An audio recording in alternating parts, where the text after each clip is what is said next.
Bajka koja je obilježila moje djetinjstvo je Ivica i Marica.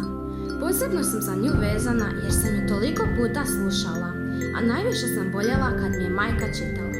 U davno doba, u dalekoj zemlji, na rubu velike i guste šume, živio siromašni drvosjeća sa svojom djecom i drugom ženom.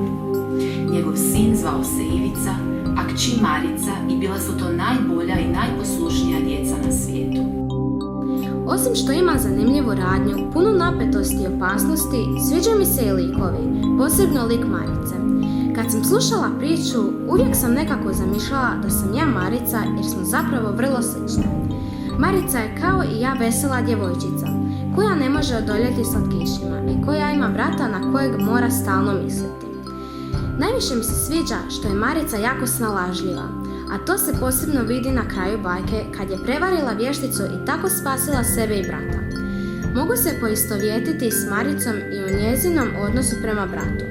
I ona pokazuje ljubav i nježnost, ali je odlučnija i hrabrija od njega kad je potrebno. Dobra je i ljubazna prema svima koje susreće, pa i prema maćehi koja ju ne podnosi, a i vještici koja ju želi ubiti. Marica ne rješava probleme svađom i nasiljem, nego lukavošću.